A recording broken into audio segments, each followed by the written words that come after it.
श्री शिवाय नमस्तु।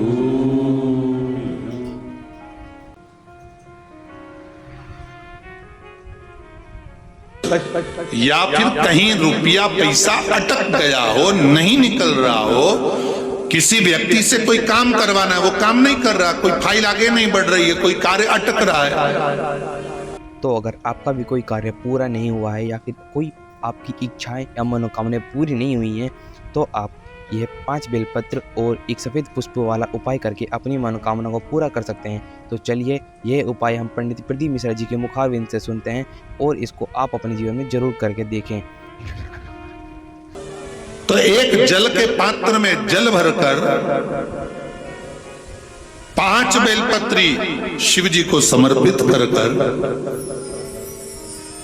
कुंदकेश्वर महादेव का नाम लेकर एक सफेद पुष्प बेलपत्री के ऊपर जो शिव जी को चढ़ाई है उस पर समर्पित कर जल जो लेकर गए हो, अपनी उस कामना को कर कि मेरा ये कार्य अटक रहा है, ये कार्य नहीं हो रहा, कुंदकेश्वर महादेव का नाम लेकर धीरे धीरे जल की धार चढ़ाइए। और एक बात हमेशा याद रखना, फिर निवेदन कर रहे हैं, अच्छे से समझ लेना, शंकर जी पर जब जल चढ़ता है, शिव जी का जब अभिषेक होता है, शंकर जी पर जब जल चढ़ाया जाता है, दूध चढ़ाओ, जल चढ़ाओ, कुछ भी चढ़ाओ, पर एक बात का स्मरण अपने जीवन में होना कि इतने ऊपर से मत चढ़ाना कि जल चढ़े और छींटे आपके ऊपर।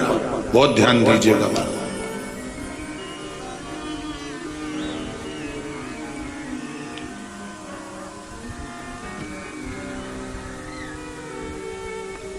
यहां तक वर्णन करा गया है कि शंकर जी का जल चढ़ा हुआ जहां से बहकर जाता है ना, उसको लांगा तक नहीं जाता।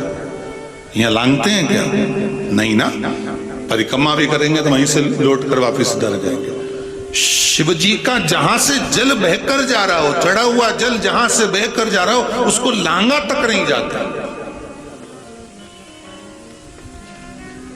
और कई लोग बड़े बड़े आनंद में शंकर जी पे इतनी ऊपर से जल चढ़ाएंगे तो वो छींटे पूरे अपने ऊपर आना चाहिए, शरीर पर आना चाहिए। नहीं, उसका दोष है, हमारा उसका दोष है।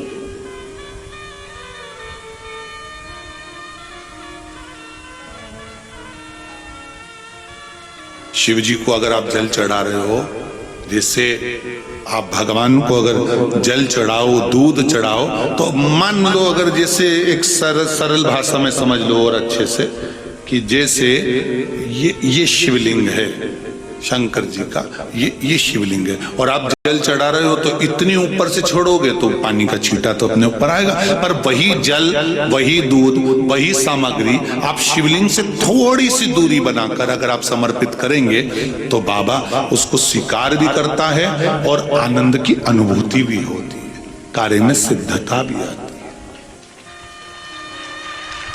कार्य में उसकी सिद्धता भी है। अब तुम तो ऊपर से छोड़ रहे हो जिससे वो पानी तुम्हारे ऊपर ही आए, तो वो एक अलग प्रसंग है, बोलिए एक अलग विषय। बहुत ध्यान देना महाराज, भगवान को कभी भी कोई भी सामग्री, जैसे भगवान के मंदिर में अगर फूल चढ़ाने जा रहे हो, भगवान के मंदिर में अगर पुष्प समर्पित करने जा रहे हो, तो फूल का मुख अपनी ओर नहीं होना चाहिए। फूल का मुख कहां पर होना चाहिए? जम के बोलो जरा, भगवान की ओर।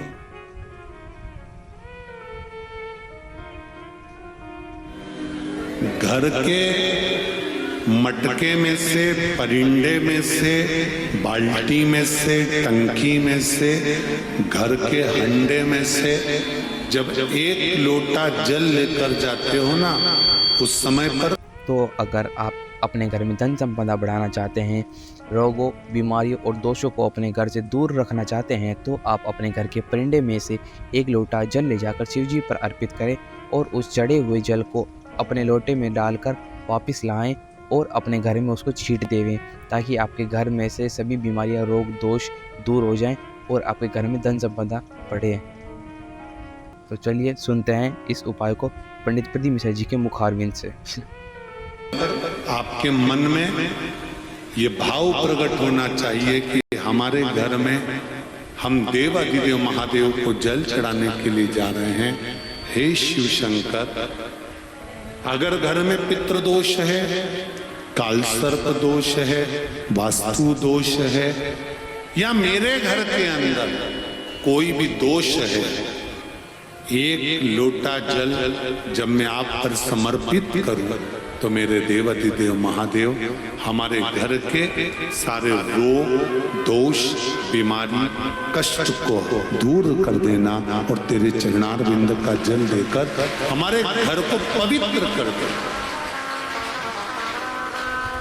तेरे चरणों का जल हमको प्राप्त हो जाए, जिससे हमारा जीवन सार्थक हो जाए।